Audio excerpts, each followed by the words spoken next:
Indiana Jones and the Dial of Destiny.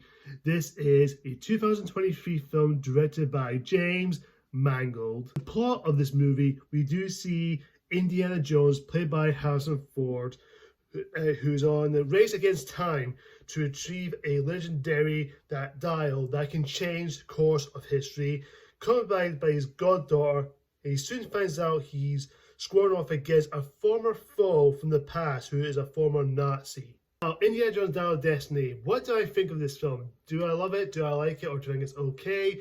Or was I disappointed? Or do I hate it? Now, for me, as an Indiana Jones person, I really enjoyed the first three films, especially the first one, Raiders of the Lost Ark, and The Last Crusade. Temple of Doom, while flawed it is, I think it is the weakest, but I still think it's much better than most people get credit for. Watch those movies, it's just that fun adventure, but yet still has that dark, gritty side of things to it. And out comes Kingdom Crystal Skull, which we all know how that turned out. I'll maybe talk about these Indiana Jones films in the future in my channel. We'll talk about them. Talk about Dial of Destiny. As far as the reviews have been saying, it's getting a lot of lukewarm reviews and reception, and everyone's been saying about this movie. And for so far reception and the critical wise, it's mostly saying it's good, not amazing, but a good movie, or also saying it was underwhelming or disappointing. I try to go in not to expect to be good as the first three films. I went in thinking, okay, this is not going to be Raiders of the Lost Ark. It's not going to be Last Crusade. I go in hoping I can still be satisfied, and hopefully I'll come out and say, yeah, I'm satisfied. To say, I actually quite liked it. Now, this is not a perfect movie. It definitely has some issues, but I think it's a pretty enjoyable, solid, fun time, and it's definitely a lot better than I thought it was going to be. Harrison Ford returning as Indiana Jones, or Dr. Henry Jones Jr. Pleasure to see him again. If it's for the last time, I do think it's great to see him playing this character for the last time and seeing him with the hat and the whip and just everything about it. It's just the same magic. He definitely has that in him. Even though in Crystal Skull, he did kind of phone it in a little bit to a certain degree, but he still puts his heart and passion towards it. You can totally feel the passion to this film, and he puts so much energy to it. Phoebe Waller-Bridge as his goddaughter, Helena Shaw. I do think she's good. She does give a good performance. I will say her character, it's hard to follow her a little bit because I'm not going to give out much details on the film. You want to see it for yourself, but she's a bit unlikable at first, but over time, towards the climax, she does show a little bit more character, because she started off not being fair with his godfather, but then over time he starts to respect him a lot more along the way, the journey to find this Dial of Destiny, which I thought that was a really well handled the character a little bit. I do want to appreciate her a little bit more over time, but over time to the end, I did feel like, okay, she's actually a fine character. Of course, everyone I know over the internet has been saying this. People thought she's going to take over as the new Indiana Jones, even though that never happened. So James Mangold did say it's not going to happen, don't alienate yourself, but of course everyone will still hate it no matter what, because it has a female lead. As far as the other cast goes, like Mads Mikkelsen as the villain, Mads Mikkelsen is great. I do like his performance, but I wouldn't call him the best Indiana Jones villain. I think he's a bit underwhelming for me personally. His motivations is unclear to me.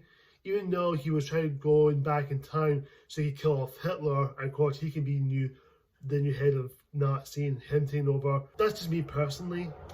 As far as James Mangold's directing style goes, I think he's the perfect choice to direct this movie, because he has that unique style, fun adventure, but yet still has that grit to it, like Steven Spielberg did back in the first three films, minus Kingdom Crystal Skull. I do think he has that energy there for it, because it does catch that same magic feeling towards it. As far as his screenplay with other writers, the story itself is good for the most part. It's pretty good. It does feel a little bit hard to follow at times. It does get a little bit convoluted, a bit messy at a certain degree, but it does keep it solid. It is the middle of the act, and it does feel like, okay, where's this going? Where's this going? By the time we get to the third act, it's just like, oh, okay, now this is where it's going. So it took me a while to get into it a little bit more along the way. The action scenes and the fun adventure to it is really good. I think some of the chase sequences does feel a little bit over repetitive a little bit, especially one within New York and Brooklyn, and of course the one in other parts of the world. I can't remember the place it is again. I couldn't recall. I'm really tired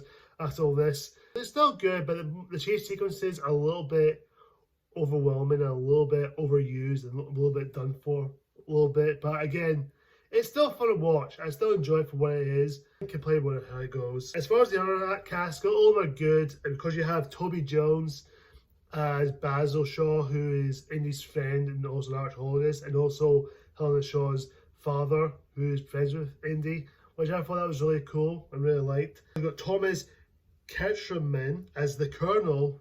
Heck, Von Strucker from Age of Ultron, and now he's playing another Nazi. Coincidence? I think not. I would say for the most part, it definitely felt like a really solid good time, but I will admit, some of the pacing is a little bit over too long. I think it could have been 2 hours and 15 minutes. It could have cut out some of the scenes. As far as the other problems I have with it, Tony Banderas, his performance was good. It's good to see him in a franchise or IP, even if it's this or Star Wars or Marvel or DC. It's good to see some of these actors who's been around for a long while get into these franchises.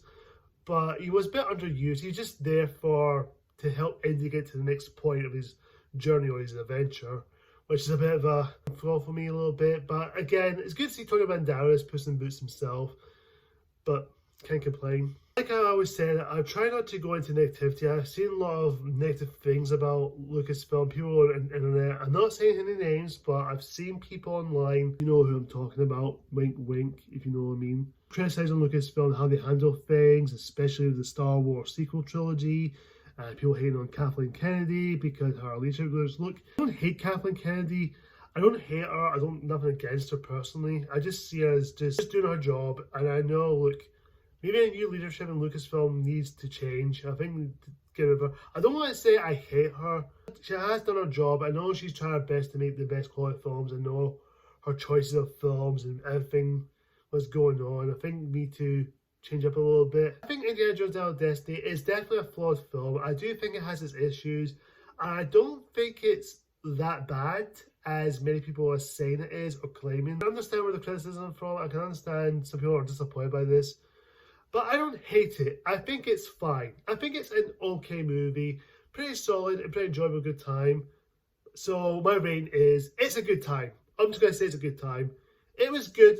Not great. Not amazing. It's just fine. It was a fine movie. Overall, guys, tell me in the comments down below what you think. Do you love Indiana Jones and the Dial of Destiny? Or you think it's alright? Or do you hate it? Whatever the case is, comment down below and tell me what you think. And also be civil in the comments, please. Thanks for watching, guys. Like, comment, subscribe. See ya!